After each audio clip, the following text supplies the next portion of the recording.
Veja no Parlamento Brasil. É lei. Absorventes higiênicos são distribuídos em escolas da cidade de São Paulo. Certificado de vacinação traz benefícios para quem tomou as 2 doses em Natal. Informação sobre desaparecidos pode ser divulgada por empresas telefônicas no Amazonas.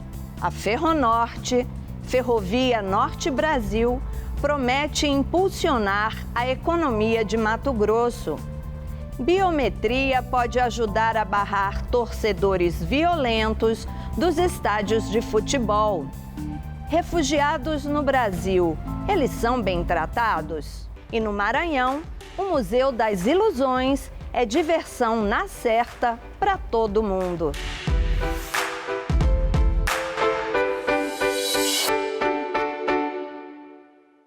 Essas e outras histórias passam pelos parlamentos. E o programa Parlamento Brasil, junto com as TVs legislativas, conta para você os assuntos que mobilizam as casas de leis do país.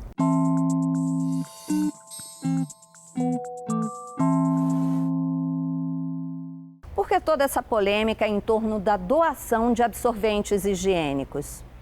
Porque mais de 1/4 das brasileiras não tem dinheiro para comprar o produto. E sem um absorvente adequado, a mulher pode ter infecções. Então é um problema de saúde. E é também um problema para a educação, para o futuro do país, quando meninas faltam às aulas 1 semana por mês, todos os meses, porque não têm acesso ao produto. Na cidade de São Paulo, uma nova lei garante a distribuição gratuita de absorventes higiênicos às alunas matriculadas na rede municipal de ensino. A lei busca garantir que meninas não faltem às aulas quando menstruadas e que elas tenham a chamada dignidade menstrual, que encarem a menstruação como algo natural, sem constrangimentos. A diretora da Escola Municipal de Ensino Fundamental, Celso Leite Ribeiro Filho, celebra a conquista da nova lei. Quando veio a legislação, logo que a gente tomou conhecimento, falou, nossa, uma coisa que a gente já tinha sentido necessidade, a gente já tinha implementado uma política de colaboração com a comunidade, agora veio de forma oficial. Então foi muito positivo. É lógico que vai ter sempre um impacto, porque a gente sabe que as meninas às vezes não têm um acesso financeiro, né, dentro da escola pública para adquirir alguns itens de higiene básico. E, para o caso feminino, o absorvente é de máxima importância. De acordo com um relatório feito pelo Fundo das Nações Unidas para a Infância, a Unicef, cerca de 713 mil meninas no Brasil não têm acesso a banheiro ou a chuveiro. Mais de 4 milhões não têm nem a possibilidade de comprar absorventes higiênicos para o período menstrual. As estudantes da Escola Municipal de Ensino Fundamental Celso Leite Ribeiro Filho, Vitória, Gabriele e Bianca, sentiram que a lei de distribuição de absorventes higiênicos gratuitos vai ajudar muitas alunas a continuarem assíduas na frequência às aulas. Eu achei importante, né? Porque tem garotas que a primeira menstruação é na escola. Então, passar uma vergonha na frente dos colegas não tendo na escola seria diferente, né? A minha primeira vez foi na escola. Então, já tinha, mas agora que tem mais é legal, importante, né? Eu achei super importante, porque tem meninas que não têm condições de comprar, né? Absorvente é bem caro. E eu acho que eles não deveriam fornecer somente na escola, deveriam fornecer em postos de saúde, em terminais de ônibus, porque muitas pessoas precisam e não têm condições de ter. A estudante de Direito, Júlia Rocha Cavalcante, faz parte do movimento Girl Up, que conecta meninas do mundo inteiro para que sejam líderes e ativistas pela igualdade de gênero. Durante nossa conversa virtual, Júlia conta sobre o constrangimento que passou em relação à menstruação. Júlia, nos seus 20 anos, né, você viu muitas meninas terem até vergonha da própria menstruação? Me conta um pouco sobre isso. Com certeza, e eu também, muitas vezes. nas escolas, a gente vê muito, quando a gente é mais nova, para pedir um absorvente emprestado é como se fosse uma coisa de outro mundo, né? A gente esconde, a gente tem medo, amarra a blusa na cintura porque mancha, é todo um processo. E até quando a gente fica um pouquinho mais velho, isso ainda acontece.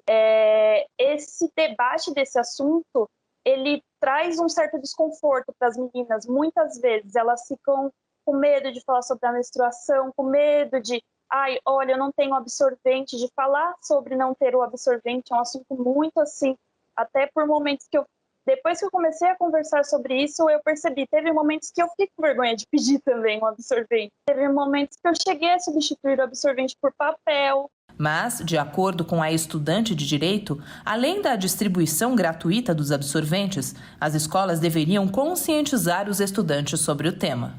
Além da distribuição do absorvente, é muito importante a educação sobre a menstruação nas escolas, sobre a pobreza menstrual. Por quê? As meninas, elas podem até ter acesso a esses absorventes, só que se elas tiverem ainda essa vergonha de falar que precisam, muitas vezes elas vão acabar não utilizando ou não perguntando como utilizar da forma correta. Então, além da distribuição gratuita dos absorventes, nós temos que ter a educação sobre a menstruação. Benefícios para quem tomou as 2 doses da vacina contra a Covid. É uma proposta que vem tramitando em vários parlamentos e que em Natal já é lei. Veja o que foi notícia nas casas legislativas do país. A lei de autoria do vereador Felipe Alves tem como principal objetivo incentivar a população a completar o esquema vacinal. Quem comprovar que tomou as 2 doses ou o imunizante em dose única poderá ter descontos em produtos, pagamento de impostos e sorteios. Diversos estabelecimentos da própria iniciativa privada estão dando benefícios, vantagens a essas pessoas, né, que exibirem a sua vacinação completa, né, como, por exemplo, descontos no comércio. Então, observando esse movimento, a gente apresentou essa matéria para que o município, através de um certificado digital, ele possa, através também de parcerias com a própria iniciativa privada, se unir a isso, né, e fortalecer esse movimento. Segundo dados do portal RN Mais Vacina, cerca de 1.473.000 potiguares completaram o esquema vacinal. Mais de 166.000 pessoas aqui do estado estão com a D2 em atraso. O que nós estamos observando e é objeto do nosso temor é que em outros países há um retorno, né, de altos índices do Covid exatamente entre as pessoas não vacinadas ou aquelas que apenas tomaram a primeira dose. Então, o que nós queremos é evitar que haja o retorno realmente do Covid aqui nos índices que nós vimos anteriormente. De acordo com o vereador Felipe Alves, os benefícios concedidos pelo certificado de vacinação serão importantes para o comércio da cidade. Nós já mantivemos alguns contatos com o Gabinete Civil, com o próprio prefeito, e solicitamos a ele que possa instituir de fato o certificado municipal, né? Embora já há a nível estadual e a nível federal esse certificado, mas que ele possa transportar para um certificado municipal para exatamente fortalecer essa prática. E também nós já tivemos com algumas entidades, como a própria CDL, Associação de Bares e Restaurantes, Associação de Hotéis, que já manifestaram interesse em realmente ampliar essas práticas de dar vantagens a quem demonstrar a vacinação completa. Um projeto de autoria do deputado Fausto Júnior quer utilizar a tecnologia para ajudar a localizar crianças e adolescentes desaparecidos. A ideia é obrigar as empresas de telefonia a emitir alertas em casos de sumiço. As empresas de telefonia móvel deverão enviar aos seus clientes mensagens eletrônicas alertando sobre o desaparecimento de menores. Essa é a proposta do projeto de lei número 504 de 2021, que está em tramitação na Assembleia Legislativa. A proposta prevê que o órgão público competente que receber ocorrência do desaparecimento de criança ou adolescente deverá, em caráter de urgência, oficializar, comunicando às empresas. As mensagens de alerta deverão conter o nome completo do desaparecido, data de nascimento, características físicas, local do desaparecimento, foto, entre outras informações pertinentes. Caso o projeto seja aprovado, as empresas terão um prazo máximo de 24 horas para realizar o comunicado de cada sumiço. Um plano que foi trabalhado durante 40 anos está mais perto de se tornar realidade. A Ferronorte, em Mato Grosso. Um empreendimento que promete impulsionar a economia da região. A assinatura do contrato que autoriza a construção da Ferronorte representa uma conquista que levou décadas de trabalho. O empreendimento, que terá 730 quilômetros de extensão e um investimento que se aproxima de 12 bilhões de reais, começa a partir de agora. A obra ligará o município de Rondonópolis a Cuiabá e também a Nova Mutum e Lucas do Rio Verde. O empreendimento é o primeiro do país a ser estadual, e isso só foi possível por conta da contribuição da Assembleia Legislativa, com a aprovação de uma proposta de emenda à Constituição. Esse é um projeto de iniciativa da Assembleia, foi levado até a Assembleia pelo senador Jaime Campos, senador Wellington Fagundes, teve um apoio maciço de todos os deputados, várias discussões com o governo do estado, o que viabilizou a primeira concessão estadual de rodovia da história do país, que será aqui no estado de Mato Grosso. Aquilo que era um sonho há mais de 40 anos, digamos assim, da ferrovia chegar a Cuiabá, agora, com a decisão do governo Mauro Mendes, com o apoio da Assembleia Legislativa, aqui já falado do Senado Federal, o senador Jaime aqui presente, dos deputados federais, vai se realizar esse sonho, que vai gerar de emprego, de oportunidade e melhorar a nossa competitividade dos nossos produtos aqui e também dos produtos que aqui vão chegar com preço melhor. Então, essa contribuição foi importantíssima e contou com o apoio de todos os deputados. A empresa Rumo foi a vencedora da concorrência pública. Estima concluir o empreendimento antes de 2030. Será feito em etapas, justamente para que os trechos possam ser utilizados já nos próximos anos. A partir de agora, vem projeto, licenciamento ambiental e aquisição de áreas. O CEO da empresa reforçou que esse modal de transporte é mais sustentável e que todos os critérios exigidos pelos órgãos ambientais serão respeitados. O principal cuidado com relação à parte ambiental foi feito quando o traçado foi definido. Mais de 2.500 traçados e estudos foram feitos para garantir que esse traçado não passasse por nenhuma área de proteção ambiental, não chegasse perto de nenhuma área, nenhuma reserva indígena. Então, você já parte de um traçado que, do ponto de vista ambiental, ele teve os seus cuidados na concepção do mesmo. E mais importante, quando você constrói uma ferrovia e consegue a longas distâncias transportar todos esses produtos neste modal ferroviário, em vez do modal rodoviário, do ponto de vista de emissões de carbono, você está tendo a oportunidade de ter uma pegada muito menor. Para cada 100 gramas de carbono emitida no modal rodoviário, você emite 15 no modal ferroviário. Então, ele é sustentável pela própria natureza do modal. Por essa ferrovia, nós poderemos trazer aço, matérias-primas para as indústrias, para o comércio, eletrodomésticos. São dezenas de itens que podem ser containerizados e podem ser trazidos pela ferrovia e, com certeza, a um custo menor, mais barato, e tudo isso torna o nosso estado mais competitivo. O precursor da Ferronorte, senador Vicente Voano, que teve a iniciativa lá na década de 70, já não está mais aqui. Coube ao filho dele assistir um sonho virar realidade. São 45 anos de luta e esse capítulo escrito agora, sem dúvida, vai representar a consolidação, muito mais do que um sonho, mas a consolidação da transformação de uma região num grande centro, num grande celeiro socioeconômico aqui do estado de Mato Grosso. Todo o recurso para a Ferronorte sairá do bolso da empresa Rumo. Mesmo assim, caberá aos poderes fiscalizarem e também criarem políticas públicas para que o empreendimento amplie o desenvolvimento, emprego e renda. Hoje chega a Cuiabá, vai chegar a Mutum, vai chegar a Lucas do Rio Verde e vai gerar 230 mil empregos. E esses empregos têm que ficar para nós de Mato Grosso, principalmente da Baixada Cuiabana. E para isso nós vamos precisar qualificar o nosso pessoal para que esses empregos não sejam disponibilizados para quem vai vir de fora. Depois de muitas tratativas lá, junto ao ministro da Infraestrutura, ao próprio presidente da República, conseguimos mostrar que o Mato Grosso tinha condições de liderar esse processo.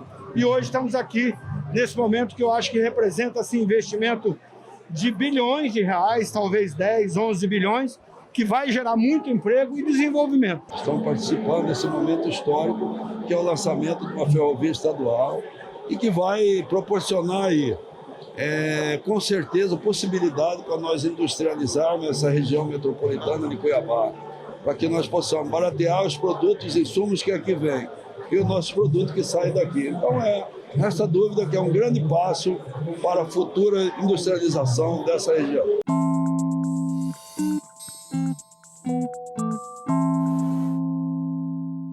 Sabe aquelas pessoas que brigam muito nos estádios de futebol e que depois ficam proibidas de frequentar os jogos?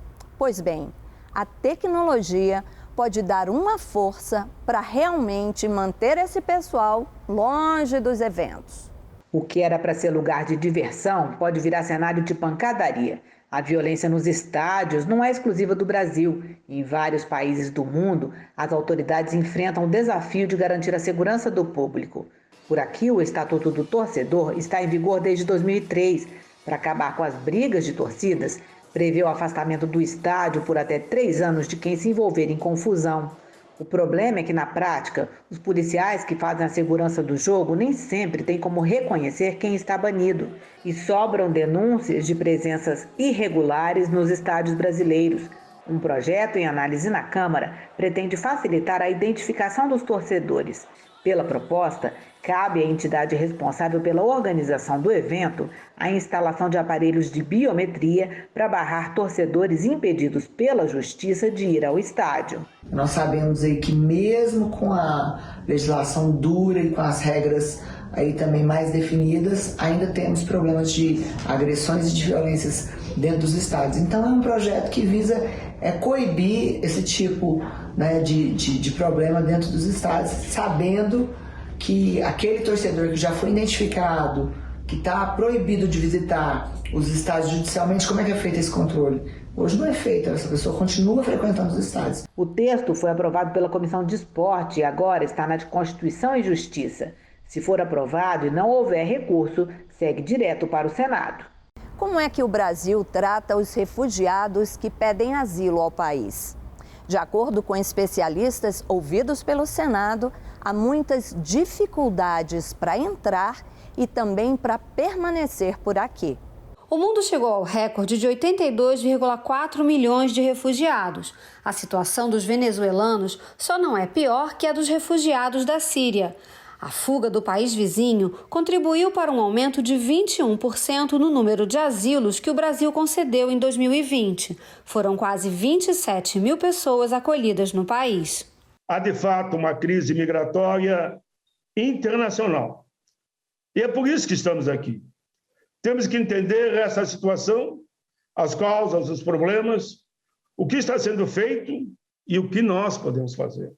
De acordo com os dados da ONU, os refugiados estão encontrando dificuldades para conseguir acolhimento. Em muitos países da região, as pessoas migrantes foram particularmente afetadas pelas medidas de saúde, pois muitas vezes trabalham no setor informal. Em grande parte não tiveram acesso às medidas de mitigação econômica implementadas pelos governos.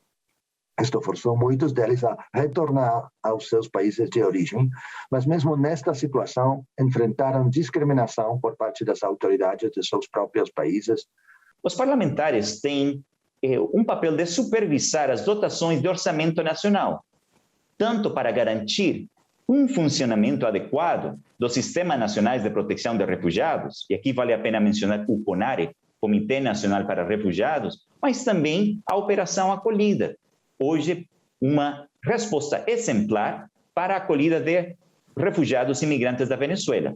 Segundo os debatedores, as políticas adotadas pelo Brasil estariam dificultando o ingresso e a permanência dos refugiados no país. Até mesmo a emissão de CPF para migrantes irregulares foi dificultada. O CPF, que é a porta de entrada para direitos e serviços públicos no Brasil, hoje é inacessível para migrantes indocumentados. No contexto da pandemia, o tratamento dado, especialmente aos migrantes em situação de acolhida humanitária e aos solicitantes de refúgio, o tratamento mereceria uma completa revisão. A senadora Zenaide Maia defendeu a interferência do Congresso para facilitar o acesso dos refugiados. Não é para ter barreira, são seres humanos, a terra é uma só, mas infelizmente os lucros, o mercado financeiro, ele nunca prioriza a vida. São os lucros e esses lucros faz com que a gente tenha uma diferença social, a falta de inclusão social. Mas o Congresso pode sim, a gente pode sim revogar portarias, convocar ministro de Relações Exteriores para eles virem se explicar por que estão barrando, por que estão destratando, por que não estão acolhendo esses seres humanos que nos procuram. Não é porque a vida está fácil de onde eles vieram, não. É por necessidade.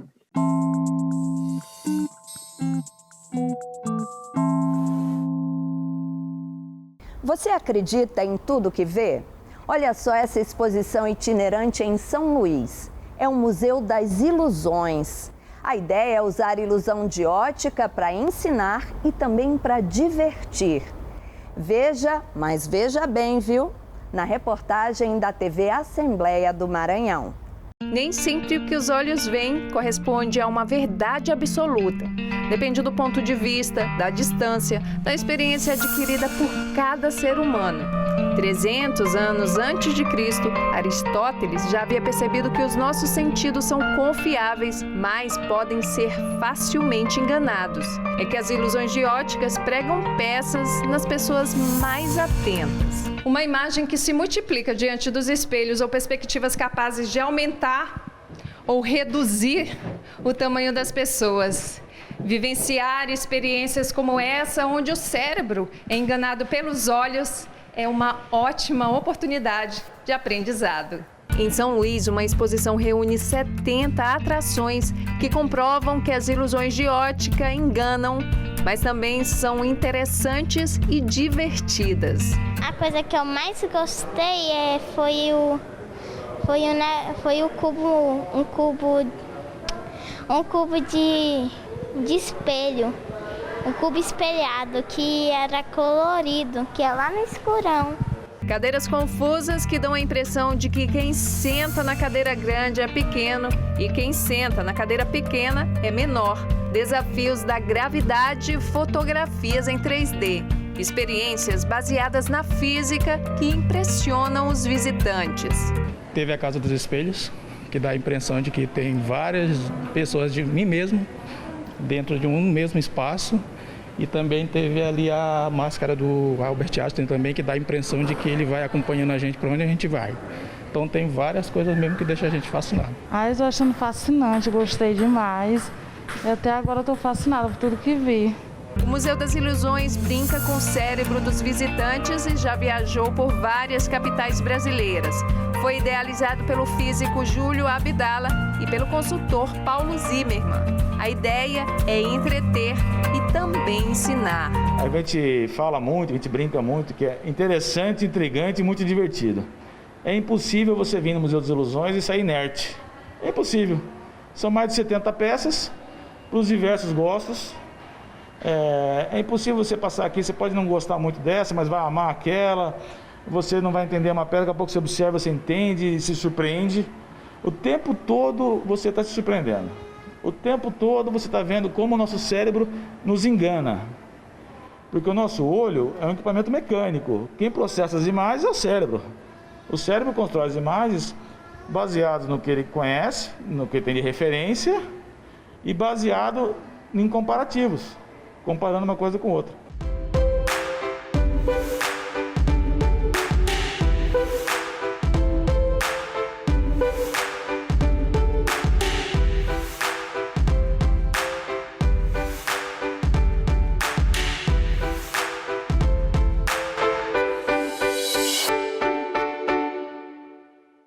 Muito louco isso, né? Adoro! Bom, o Parlamento Brasil fica por aqui. Se quiser rever qualquer um dos nossos programas, você já sabe, tem tudo na internet. senado.leg.br/TV ou nosso canal no YouTube. Aproveita, se inscreve. Tem mais de 1 milhão de pessoas inscritas na TV Senado. A gente tem Instagram, Facebook, Twitter, tem o velho e-mail. Manda uma mensagem. Semana que vem, a gente volta. Tchau!